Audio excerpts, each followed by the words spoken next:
Welcome to the new episode of the piXL Drone Show. This is episode 7, and this week we are joined by the infamous or famous, whichever way you want to look at it, Vic Moss. And Vic wears a lot of different hats in this industry. He owns his own company, Moss Photography. He's also the I'm blanking on your title at the Drone Service Provider Alliance. You're the guy that does everything at the Drone Service Provider Alliance with Kenji. Oh, I Kenji and Scott do too as well. So VP and COO is my official title, which doesn't mean anything really if you really get down to it. VP and COO, that's right. And you're also part of the DAC. We'll talk about the DAC in this discussion and kind of a little bit more about what it means. But welcome to the show, and welcome to our two other co-hosts, Kara and Haye as well. Yeah, well, thanks for inviting me. This could be fun. It will be fun. We always have fun on this show. So let's fire it up with all the good questions at first, which is let's talk about some regulation. I want to talk about, because this is actually something I reported on Friday in my news update. We have a whole bunch of different states that are trying to create the only way that we can talk about is avigation laws. And let's talk a little bit about what avigation means, what the future of aviation for unmanned aircraft pilots is going to look like if these rules go in place. And maybe you can give us, I know DSPA has been involved with fighting some of these. Tell us a little bit more about the efforts, the rules, what are we looking at here? Gosh. A lot of it has to deal with easements where we can fly. You think of easements through private property where we can drive. This will be easements in the air. And some states are trying to create these avigation or even aviation easements. It depends on the wording they use. But it's making sure that, like the Texas bill, in order to fly beyond visual line of sight, you have to be flying in one of these easements. So it creates a few issues, obviously, with the drone world, but states don't have the power yet either. So all of these really are kind of tied to the Lee bill, which I'm sure we'll talk about in a little while. So you said the states don't have the power. Tell us a little bit more about this. The FAA obviously has control of the airspace, and the states are trying to grab some of that. What kind of legal way do they have to do that? They're going to have to change it at the congressional level.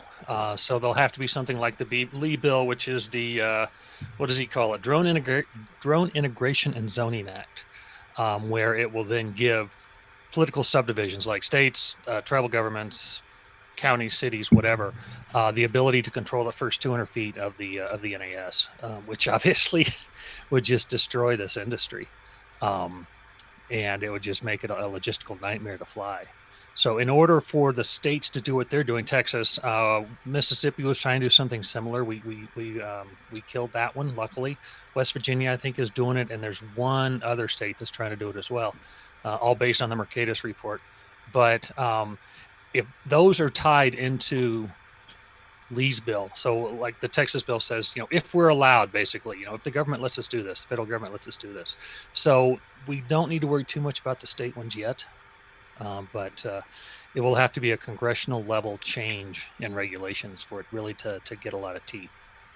And we've talked about the toll roads in the sky, and this is kind of what would give them the ability to basically charge based on where you're flying. So we could see a future where you're flying over a certain area, and not only that, but they're trying to push you to fly over certain areas, right? Over easement, over roads, maybe, possibly, which we know with the new regulation is not really all that great of an idea because it's going to restrict a lot of flying, right? Right. And actually, the Texas bill would make it a criminal offense to fly beyond visual line of sight outside of these easements. So there's some changes going on with that, thanks in part to DSPA, but also the Texas Lone Star AVSI. Scott and Adrian are doing a lot of work there. And Representative Syrier, in his defense, is very open to suggestions. But yeah, it's if stuff like that happened, it'd be horrible. So you've been able to talk to some of the people that put these bills out, or is it all over the place? You're able to talk to some of them, but other ones don't really want to talk to you. How does that look like? Right. I was invited to call with some people from the Mississippi. There was a drone pilot there. I won't use his name because I didn't give permission, but he asked me to come in and talk with some of the stakeholders there. And so we kind of talked them down, so to speak, and said, you don't want to do this. It's going to create too many issues. Use your legislative dollars to work with the federal government, and get your facilities added that way. And then Kenji and Scott and I were on Zoom calls with Representative Syrier in Texas, 2 different ones. So it's been nice to be able to get in front of them. My my local senator, Senator Hickenlooper, he calls himself Hick, so I'll just call him Hick as well. That he's on the bill. He's on the committee that the Lee bill is in, and he's not getting back to me. So if any of his office staff watch this, please have them reach out to me. I'm sure he's watching. What do you think? What do you think the reason is for these politicians to want to do this? Is it a money grab? And I had to use that words, but is it a source of revenue that they're seeing? Is it that they want their constituent to have more privacy? What's driving all this, do you think? A lot of it is money. They see this as the ability to charge either air use or land use. Launch fees, landing fees. The Serie A bill in Texas actually has you can charge by the minute while you're in the easement. So yeah, they do see that as that, and it's kind of a states' rights issue as well, where they think that, well, I don't say it that way. They would prefer to have the ability to control certain aspects of the way they run the airspace around them, and that obviously is not going to work very well. But it's both a rights grab and a money grab. It's a good way to put it. Yeah. I was going to ask, is there any support in the industry for this kind of approach that you've seen? Yes, but it's incredibly limited and incredibly one-sided and incredibly. I won't go there. Anyway, yes, there is some. The Mercatus Institute out of George Mason, which is disappointing because I did go to George Mason for a while. But the Mercatus, not the Institute. What are the Mercatus? Anyway, the Mercatus group.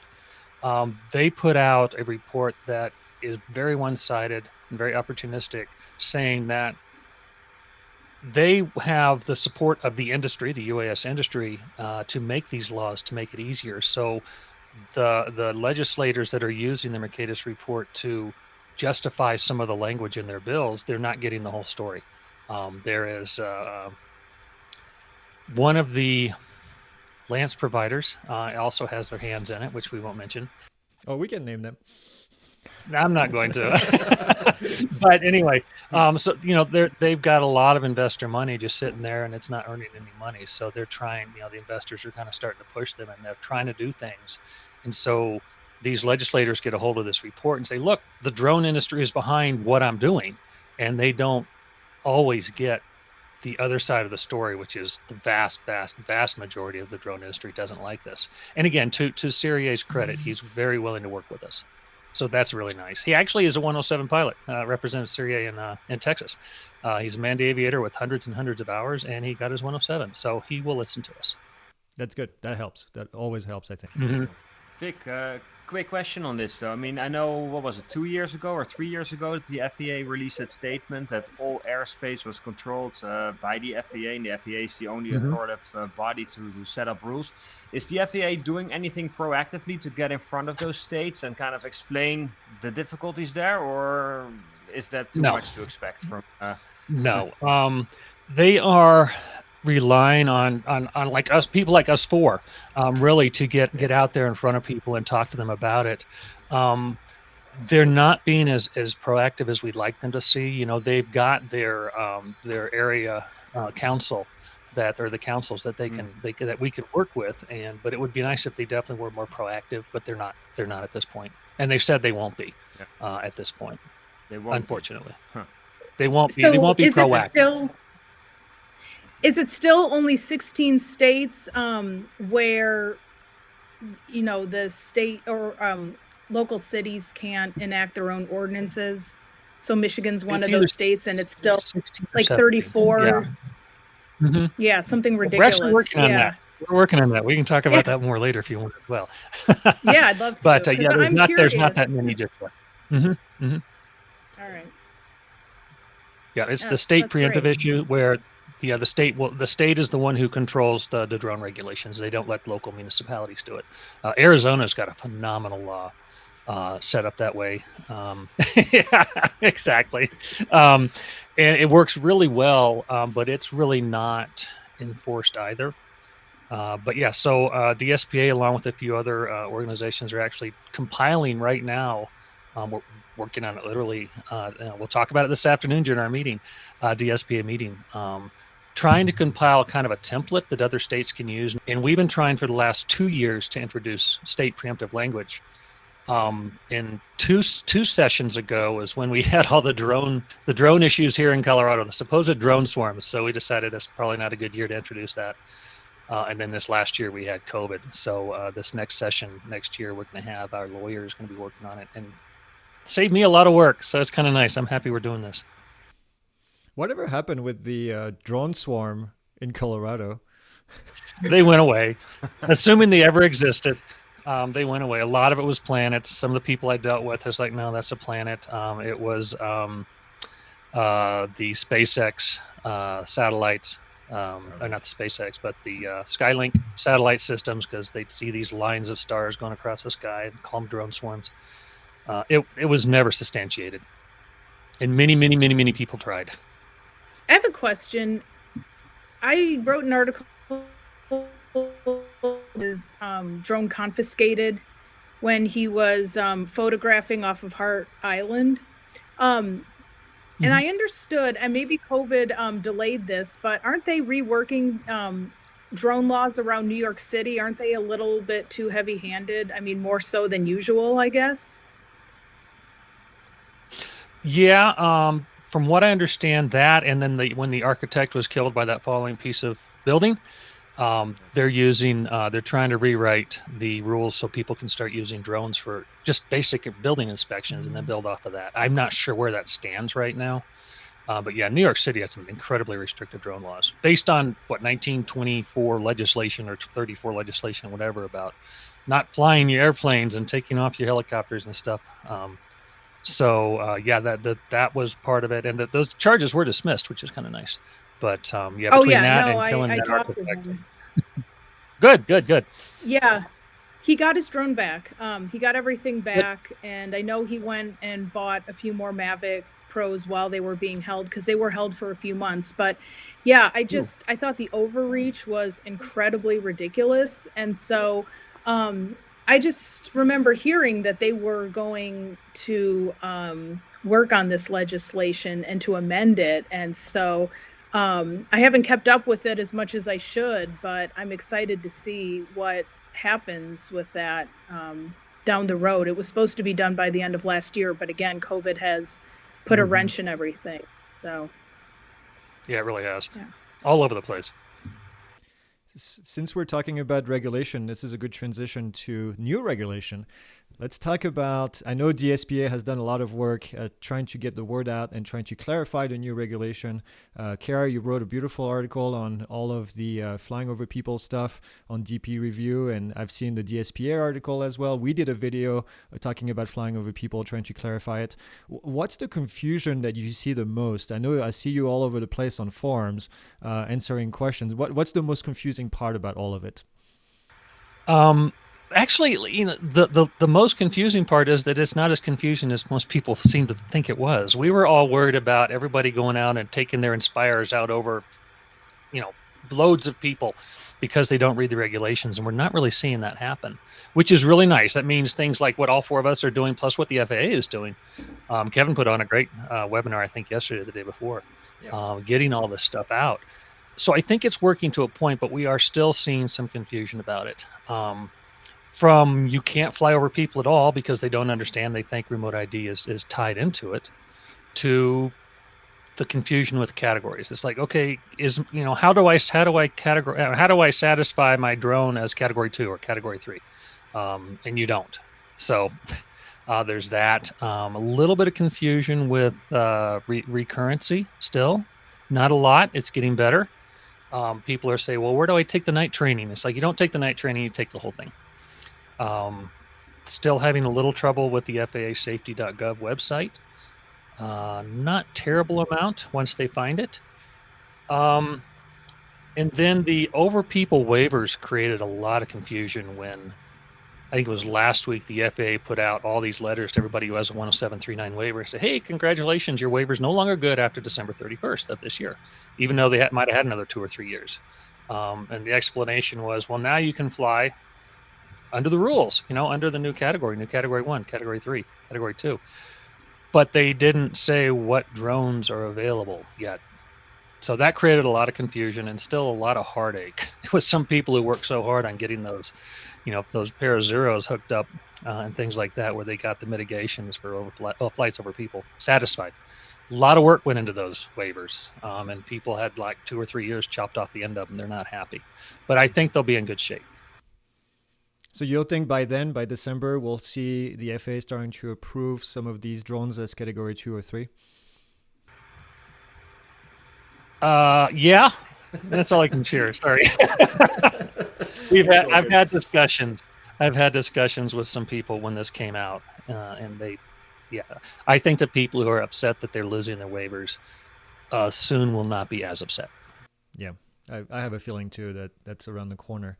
And something else came up yesterday or 2 days ago, which is the remote ID being added into the registration side on the FAA drone zone. So we've had some questions. Actually, I was taken aback on that one because I didn't see the announcement, and students started asking, hey, what do I put for remote ID in the registration? And I was like, well, it's not in there yet. And then sure enough, we checked and it is. So for those of you that are listening, if you go and register your drone, there's a little section in the registration that tells you where you can put your remote ID information. But because there's no remote ID out there at all at the moment, just leave it blank until you get an approved drone.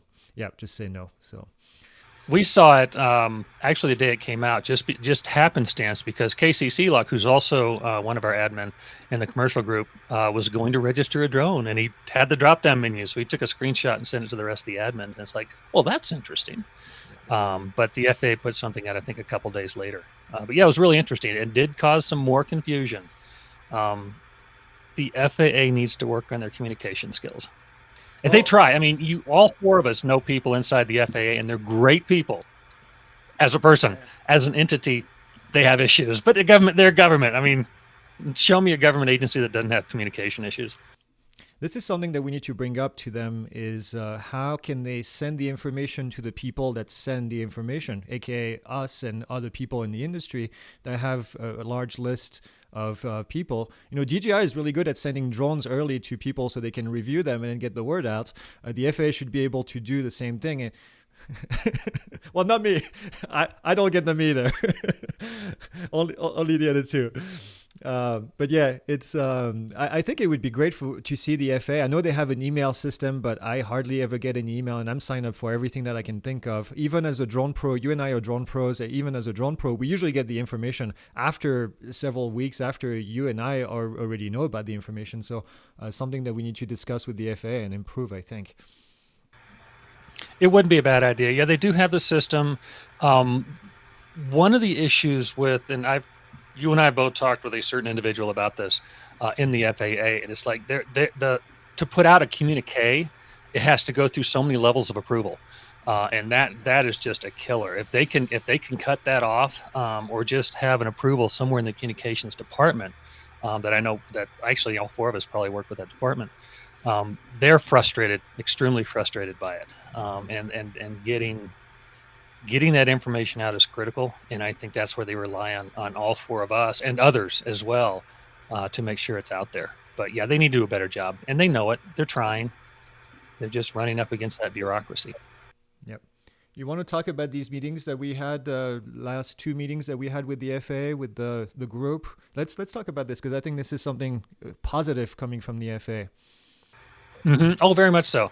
You and Kenji also, and a few others, were invited by Elena. What's her last name?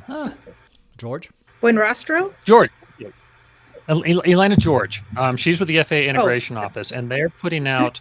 They're doing a monthly meeting now, a roundtable meeting called Droning On, and they're trying to get input from the end users and the FAA. It's about half and half as far as FAA personnel versus non-FAA civilians, whatever. We've got Flight Test on there. We've got the FPV Coalition on there. and they're trying to get input and information from us on how we can do things like get more information out, how we can, how they can, the different systems at their disposal, the different systems at our disposal. And I think the most exciting part is what was last week we had it, or was it this week? Anyway, it looks like what the plan at this point is there's going to be every month there's going to be a new subject that can then be disseminated out, not only with their channels, but more so with our channels, because we have so much more following than they do. And one month it'll be commercial, the next month it'll be hobby, recreational, maybe, something along those lines. And it's going to be a single subject matter that then can kind of this combined effort of different avenues of education. And that's going to help immensely when it comes to different information aspects of the FAA and the UAS communities. Yeah, I think it's really emphasizing on one topic that really needs to be emphasized on for that month. And it may not be just for that month, it's something that we need to always emphasize on. But yeah, so Haye, you had a question? Oh, go ahead. I would say the whole roundtable is based on safety culture. I mean, that's its underlying reason for existence is to develop that safety culture in the UAS community and then get the word out about it. So similar to what the UAST does. Which will be nice. Maybe it will be integrated into the UAST. I don't know, at some point. Where did that initiative, the roundtable, come from, Vic? And how does that compare to the DAC, the Drone Advisory Committee? I just got the invite from Elena. She sent me an email back in, was this April? Back in early March, and asked me about it, and Kenji, and then I know others as well. I'm not sure where it came from, to be quite honest. It obviously came down from somewhere. And it's different in the DAC in that on the roundtable, we have the input on what to do. It's a cumulative decision process. Whereas obviously on the DAC, DOT and the FAA give the DAC members, okay, here's what you're working on this time. And then they get our input from that. We don't set the schedule or set the agenda on the DAC. So it's kind of nice to be able to have I think it's a little more influence at a single point of reference with the roundtable than the DAC. But the DAC, I think, is overall more influential. Yeah, I think they're just picking the brains of certain people. Can you maybe tell us a little bit about how you were able to get on the Drone Advisory Committee? Because for the longest time, we didn't really have any representation from commercial drone pilots, let alone hobbyist drone pilots. I think it was either late last year or early this year that you were able to get on the DAC. Can you tell us a little bit about how that came about and whether we feel that we now have sufficient representation or whether there's still some things to achieve on that level? I think we have sufficient representations for the commercial folks. I know we need to get a little bit more recreational. So maybe Dave Messina will be announced as well with the FPV Freedom Coalition. But basically, this was second time. Both of us, Kenji and I, did apply. The first go around, we were both not chosen. Nobody was chosen really from the UAS industry, at least the DSPA side of things, the drone service provider side of things, I should say, the commercial operator. AMA was on there, so the recreational folks were semi-represented. They're more the RC crowd than the drone crowd, but they were there at least. He's not there now, so that is totally locked in part. But we just applied basically, and I went on. I think it's change.org is that website where you have people sign a petition, and I just put on there saying, "Hey, do you support me?" And I had 1,100 signatures on there. It wasn't a petition to make the FAA accept somebody. It was just, hey, this is the support I have because you're supposed to be an industry leader in one aspect or another, COO or CEO level person. I was not chosen. I want to make sure this is clear. I was not chosen as DSPA. That was Kenji. Kenji was chosen as DSPA CEO. I was just chosen as Vic Moss, drone pilot, Moss photography owner guy. As a citizen UAS operator. But I think a lot of the outcry from the community as well was a huge impetus in getting our voices on there. And it was successful. So it was a joint effort from everybody. It just happened to be me and Kenji that were blessed enough to be chosen.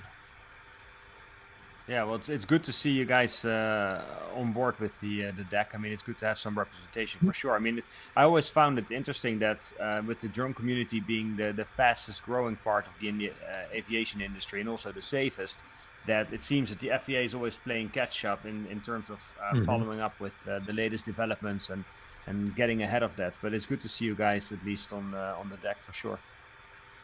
Yeah, and we definitely appreciate the seats. And everybody else who's on there deserves to be on there. It's not just like, hey, we want to take their spot because they don't deserve to be on there. Everybody who's on it deserves to be on it because they have, they have a stake in how well UAS are integrated, how safely UAS are integrated. So yeah, it's nice to be on there. Absolutely. And you guys had 2 meetings so far? We've had one. We had one, and then the next one's coming up June 23rd is our second one, and they are remote still, luckily, so we don't have to dip into the DSPA coffers at the moment to pay for travel and stuff like that, because I don't know if everybody realizes that the other DAC members are big companies. They're big organizations, AOPA, Amazon, Skydio, these companies that then can afford to pay the expenses for whoever goes, not to mention the fact the salary of the person while they're there. Whereas with Kenji and I, we're obviously not going to collect a salary while we're there because we only collect salaries when we're working, and we don't collect salaries from DSPA. But DSPA will then pay for our expenses. So it was kind of one of the reasonings behind the formation of DSPA was to get the support of the community to pay for our expenses, or at the very least, find somebody with a comfortable couch near the venue. Put the word out that way. So yeah, so that's kind of one of the things that people misunderstand about the DAC is the government doesn't pay us to go, nor do they pay expenses. It is on our pocket. Yep. Yeah. Well, thanks for doing that and representing the small and medium-sized drone service providers, because we do need the representation. Yep. And I commend the FAA for bringing us on. It was really the DOT technically. Let's switch gears, actually, Vic. Since we're talking about drone service providers, you are a drone service provider with your business, and I feel like this is something that we almost never talk about. We never hear about what you do. I mean, I follow you, so I see the work that you do. But tell us a little bit more what it looks like the day in the life of Vic at Vic Moss Photography. Vic Moss Photography, the day in the life of. Well, I'm a photographer first and foremost. Have been actually. I'm one of those rare birds that got an art degree, and I'm actually using it.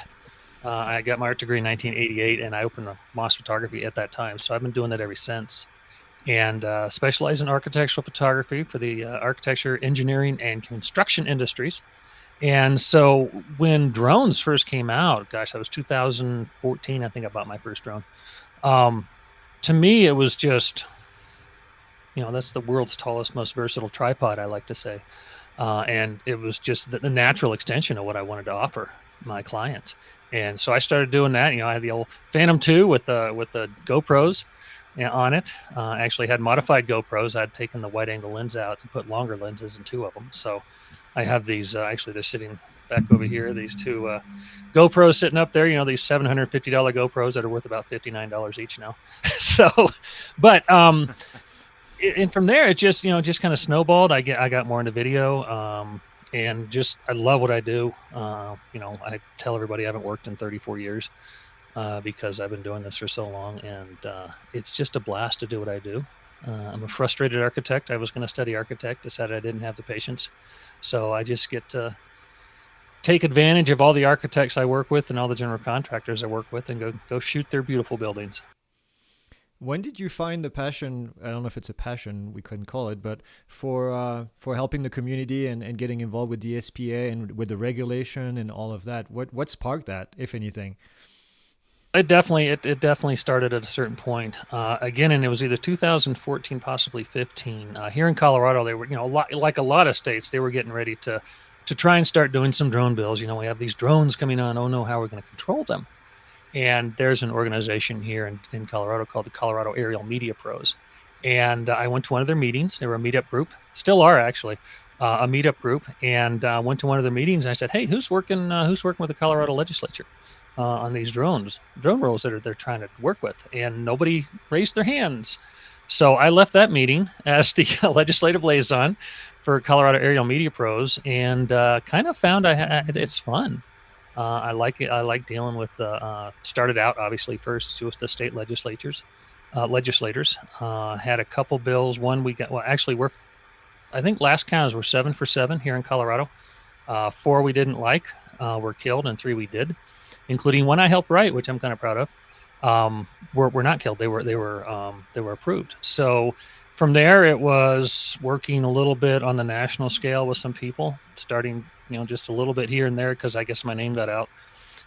Working with some of the smaller cities around the country, Florida, California, Washington, Montana, of all places, and obviously here in Colorado, and then some of the state level, and then it just kind of snowballed from there. And it's fun. I enjoy it. It's very intellectually challenging at times, and I'm not a big government guy, and I don't like big government, and so it's kind of frustrating to me at times. I would make a terrible federal employee. But it's fun to deal with, and the FAA folks I deal with obviously are fun, and some of the legislative people, with the exception of Senator Hickenlooper, are very interested in hearing from us about this kind of thing. So it started out innocently enough. It's like, hey, what's going on in Colorado? And then from there, it just kind of blew up. If you had asked me 5 years ago, I would have laughed at you. I said, no. I just want to fly drones, take pictures. And I still do.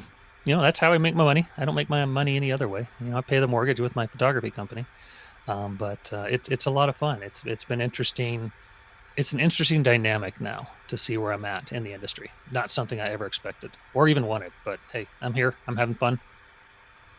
Oh, and you're representing well, so thank you for doing that. How much of your time is DSPA taking these days? Has it shifted your business a little bit? Do you have to work differently? Yeah, it's definitely. Luckily, right now for me, with it's this time of year is kind of slow because of what I do. It's picking up, but definitely I'm spending a lot more time doing that with a specific goal in mind rather than just reaching out and helping people.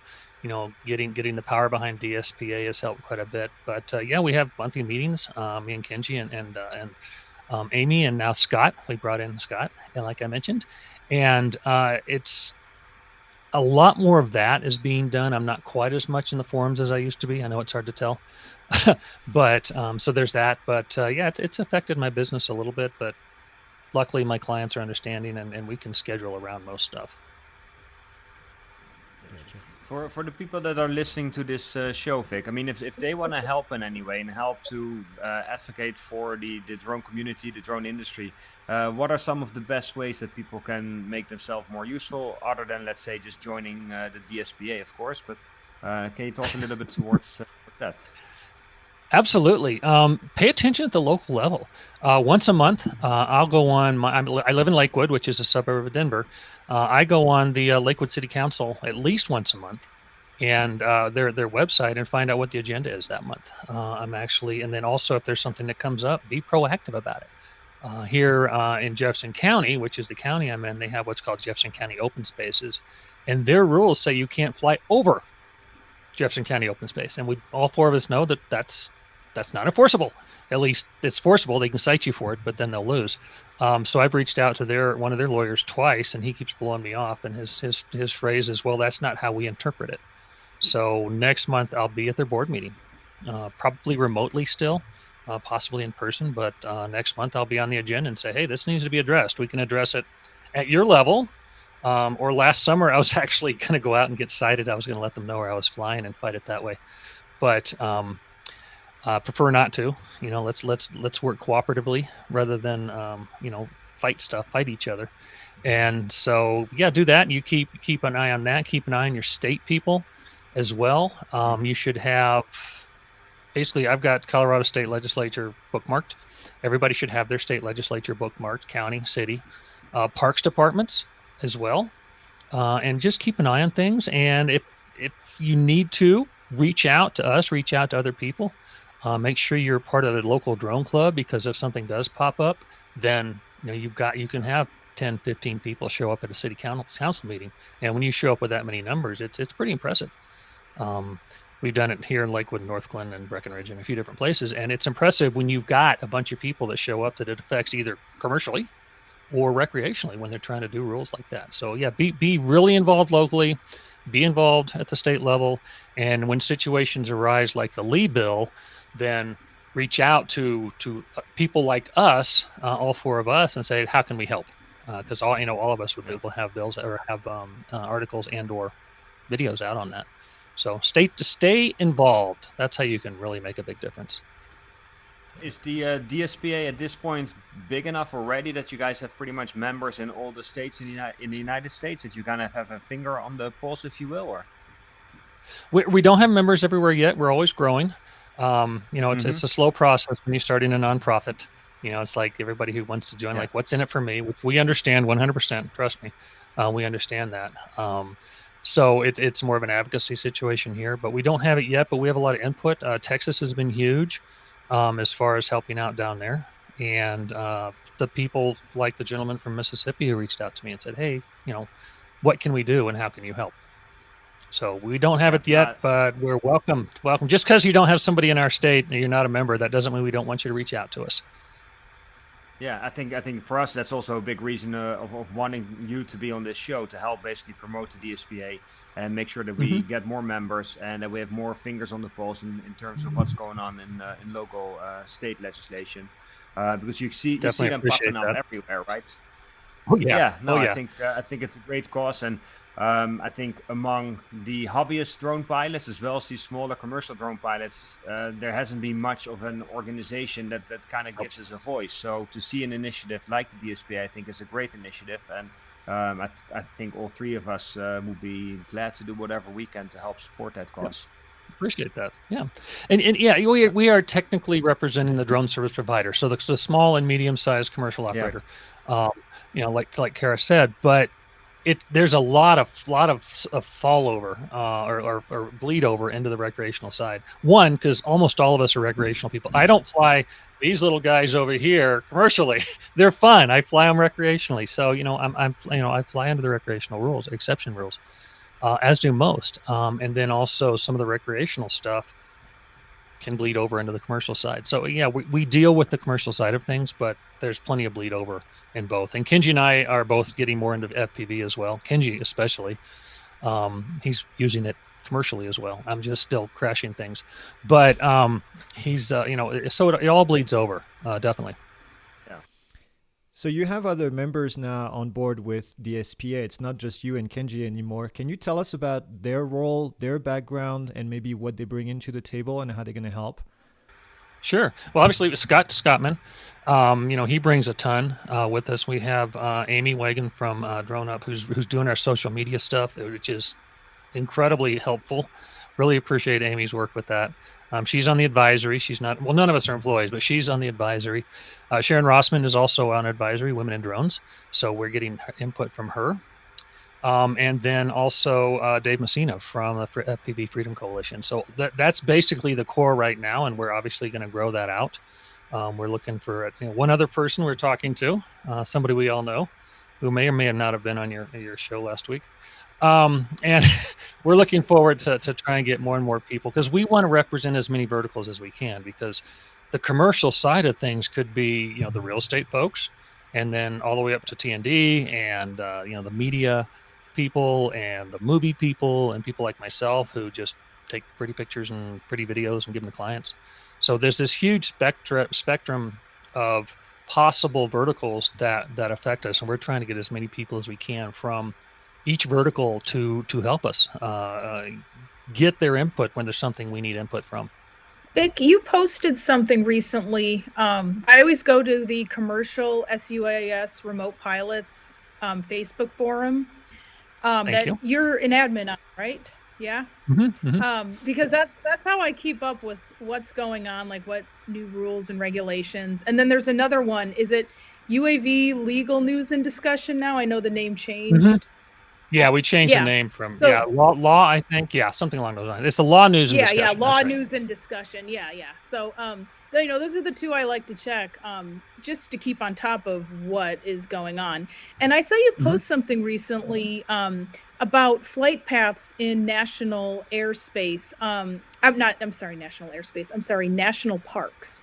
Flying drones Now you take off outside the border of a national park, obviously, but there was something about minimum AGL, still a little bit confusing to me, but I thought you could explain that, because I'm genuinely curious, and I think a lot of our listeners would be genuinely curious about this. Yeah. Yeah, no, that and it's and Greg may know. Is it a NOTAM that says? I know it's advised minimum altitude, which I think is 2,000 feet for manned aviation over noise-sensitive areas, which include national parks, national wildlife reserves, preserves, things like that. It's a suggested minimum, so technically, we don't have to comply with that as drone operators. I like to use the term fly friendly, and so yeah, you don't want to buzz people and buzz wildlife and things like that. And obviously during nesting season, you don't want to. But yeah, you can take off outside of national park boundaries, and it's even in the national park FAQ page. And as long as you can maintain FAA regulations, you can fly over national park, national monument, things like that. You can fly over their airspace. But again, it's you've got to fly friendly and you've got to fly safe. If it's eagle nesting season, don't do it.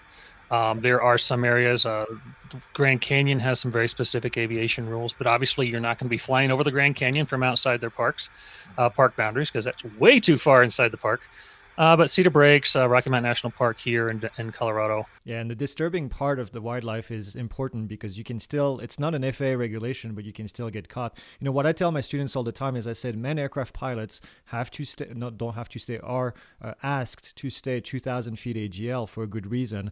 And it's kind of an unwritten rule in the manned aircraft world that you just do it. It's you read it as a regulation and you just follow it. So like you said, fly reasonably and don't give the rest of us a bad reputation. So it's exactly. Every time we put the drone in the air, we're wearing our ambassador hats for the industry, and it's important that we behave. You're going to see that, you know, stupid people have money so they can buy drones, and we need to combat that when we're in the air, and just be friendly. And if somebody asks you what's going on, you know, you just say, hey, let me land. I'd love to show you what we've done, or walk up to them and say, this is what I'm seeing right now. So there's always ways to diffuse it. But as long as you're flying friendly, you can be a great ambassador for the industry. I have another question. So this has to do with zero grid at a LAANC facility. Basically, if you have a night request approval, there's something though about you can't do anything until May 17th now under the new remote ID rules. Like, what's that about? I'm because even when I was writing that's a mistake. this, what's that?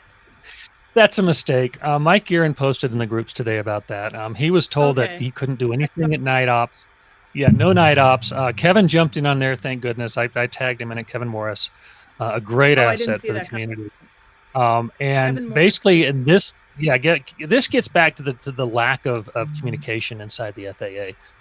I ran into it here locally, which I'll explain in a bit. But basically, Mike was told that he couldn't, even though he has his night waiver, he can't apply until after the 17th, after he's taken the recurrent training, or not initial test in Mike's case, but the recurrent training. And it's like, that is so wrong. But that's somebody who does the LAANC requests. That's who told Mike. And so that communication breakdown is there with the contractors that work that. Personally, I had that issue the day after. So on the 7th, I reached out to my contact here at Denver International Airport and Centennial Airport here in Denver. And I said, hey, you may be getting this. Let me know if you have any questions.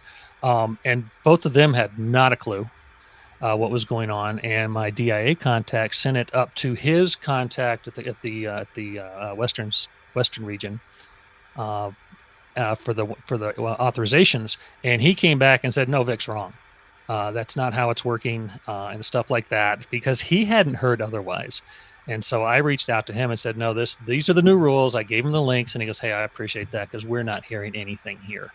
So ATO is getting, or ATC is having trouble getting the information out, but it is happening. And the May 17th thing is just totally wrong with that. As long as you have, was it 7711-1, I can't remember the exact the exact waiver. Yeah, that's right. That allows you to fly at night after you've taken your training or your initial, and you attach that to your LAANC request. And I believe you attach that to the COAs too. This is actually what I got wrong yesterday in the forums. Somebody asked the question. I said, no, you can only go through the drone zone right now. And then somebody jumped on and said, no, that's not exactly how it works. So I am totally open to being corrected when I'm wrong. So unlike some, I don't mind. I don't like being wrong, but I don't mind being corrected.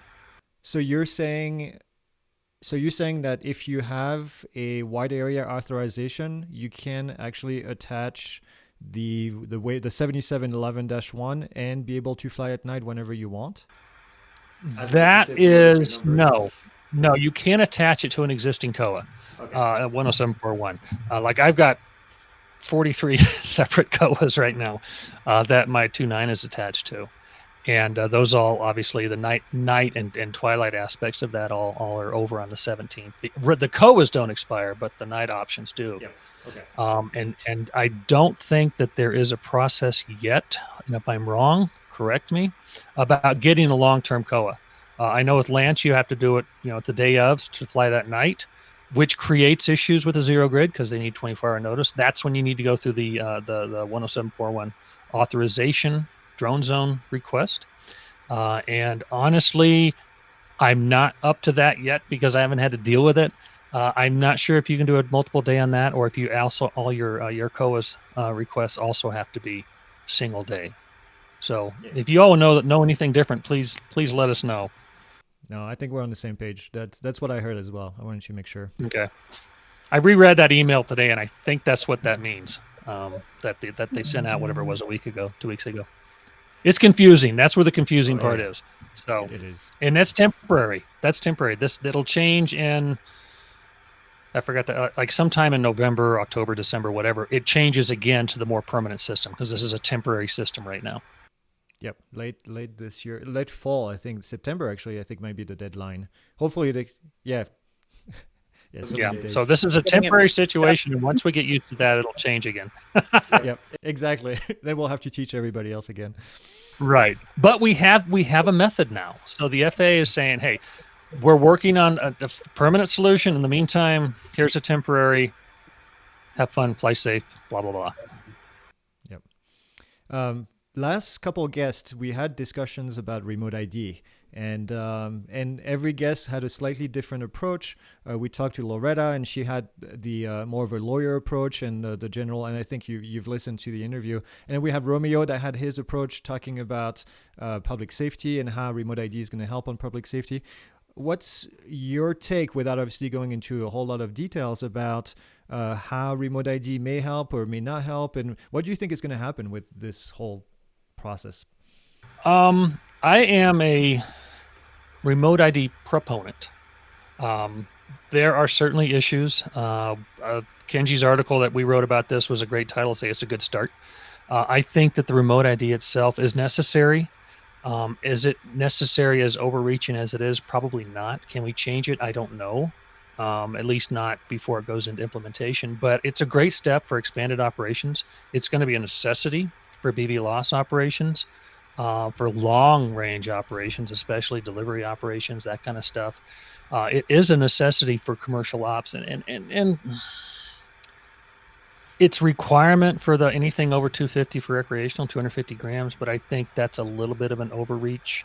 I'd like to see, like, let's say controlled airspace only. You need remote ID to fly, recreationally in controlled airspace, something like that. But to have it all over all of Gulf airspace, I think is an overreach. But that's what we have to deal with right now. That's how the rule is written. And come September 16th, 2023, we have to deal with it. Can it change before then? Absolutely. We've got 2.5 years to do it ish. So we can change it, but I'm a proponent of remote ID. I was not a proponent of remote ID when the NPRM came out. I don't know if you saw our video we put out in a past life I was part of that. But now that the way it's written, I like the vast majority of it. I would love to see the DOT and the FAA and the Department of Homeland Security. That's where a lot of the onerous aspects of it came from, the DHS and FBI and the other federal security agencies. I would like to see them have a little more of a realistic look at what we actually do with drones. We don't, we didn't need a snapshot of every drone in the sky at any time for DHS or for the FBI or for a Secret Service. So that aspect of it, the networked aspect of it, is really nice. But we just, we've got, here in Colorado, we've got Eastern Plains that are you can go miles without seeing somebody, and you don't need remote ID to fly out there. I'm sorry, it's silly, but it's a good first step. I like the fact that it's been implemented, and I like the fact that we will hopefully have the ability to change it in process. So we'll see where it goes. There's a lot of opposition to it, especially from the FPV crowd and some of the recreational crowd. I would like to see things like no to fly and fly for the FPV races. They shouldn't have to go through this major process to have every drone has to have remote ID. It's like, no, I mean, that's silly. Seconds and grams count in the FPV world, and making them all required to have remote ID is silly.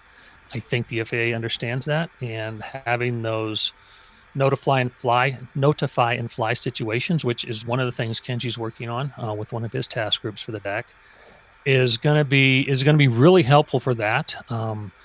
We've got 3 parks here in Lakewood that we're allowed to fly drones at, but they're not going to be FRIAs unless something like the American League of Cities decides that they want to be a CBO and can apply for FRIAs, which is going to be great. I'd love to talk to the ALC about that. And it's a good first step. I guess I keep saying that, but it's really true. It's going to be a necessity in the commercial world. And I'm going to use it personally when I'm flying in an area that I know might be slightly congested. I'm going to make sure I've got a receiver working.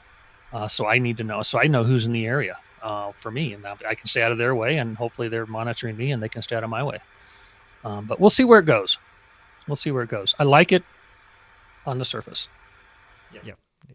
I like it, and then there are some changes that could make it a lot better. I think you and I are very much, when I hear you talk about remote ID, you and I are very much on the same exact page about the way that it works. I remember watching the NPRM, and I'd be like, whoever wrote this has never been out west. They're stuck in DC in an office, and they're not thinking about flying a drone, because we have the same landscape, with tons of mountains and open space everywhere around here.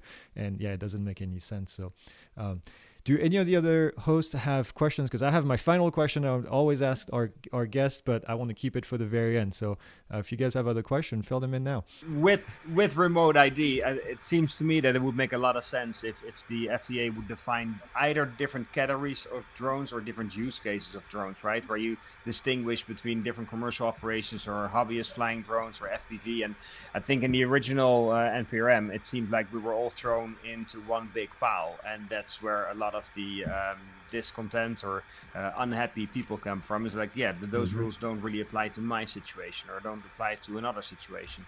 I think if the FAA would be able to distinguish between different use cases or different types of drones and the way that they're flown, I think you could make remote ID a lot more realistic. And my concern in that regard is that if the rules are overreaching, I fear that a lot of people simply are not going to comply with those rules, and then you're not really achieving anything either. What do you think about that? Right.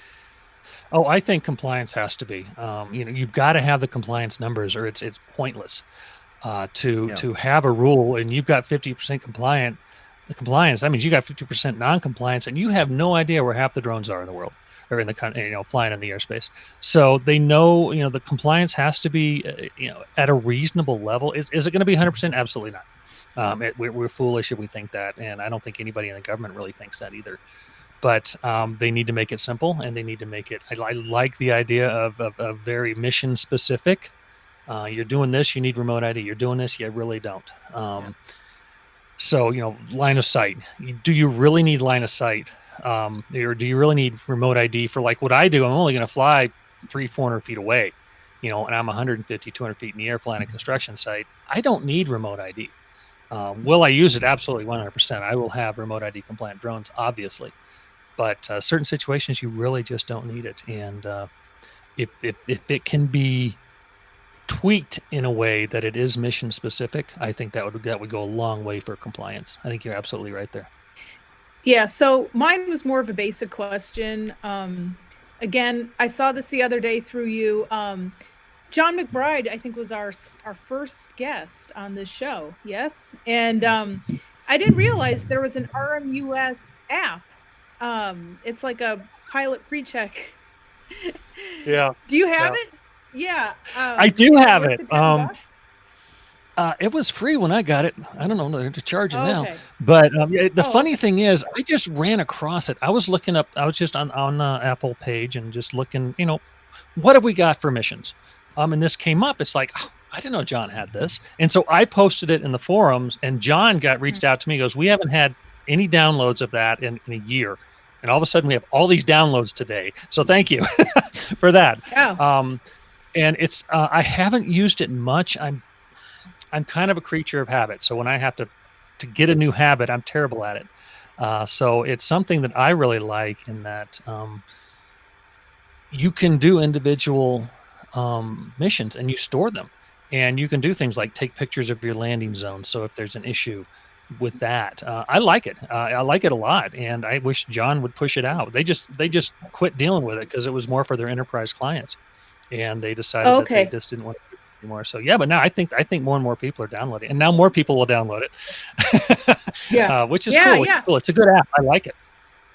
Well, I wanted to give that a shout out, but you are a person, I can just tell. We haven't met in real life just yet, but not yet. From everything I've seen, and not yet, but just our interactions and stuff, you are a person who is prepared. So what are your go-to apps before you go out for a flight? Like, what do you use? What are your favorites that you can share with our audience? Well, the first one is not an app. It's actually a website, is the FAA's ArcGIS site. The FAA, whatever it is, it's the arcgis.faa.gov or whatever with, a 17 alphanumeric number behind it. The visualize it is what a lot of people call it. If I'm unsure, even just the slightest bit, hesitant about the airspace I'm flying in, I go there because it's the ultimate authority. It literally goes down to a foot of whether or not you're inside airspace or not you need to worry about. So I use that. Obviously the DJI apps I use quite a bit. And I also use Flight Radar 24 when I'm flying in controlled airspace, because I like to keep an eye on things. We're flying a project every month in Centennial airspace that is in the pattern. And it's I know I'm at 150 feet. That's my allowed AGL, and I know everybody else is higher than that. But when we're flying, my VO and we hear an airplane, we turn around and I check Flight Radar 24, and then I also use weather apps. I have a what's it called? I will look real quick. Ooh, I've got a text from somebody called My Radar Pro, and it's a real-time radar. Weather radar, rain especially, and it is, since it's radar, it's accurate. It's accurate to the minute. I know I need to get down at a certain time before the rain falls. What else do I use?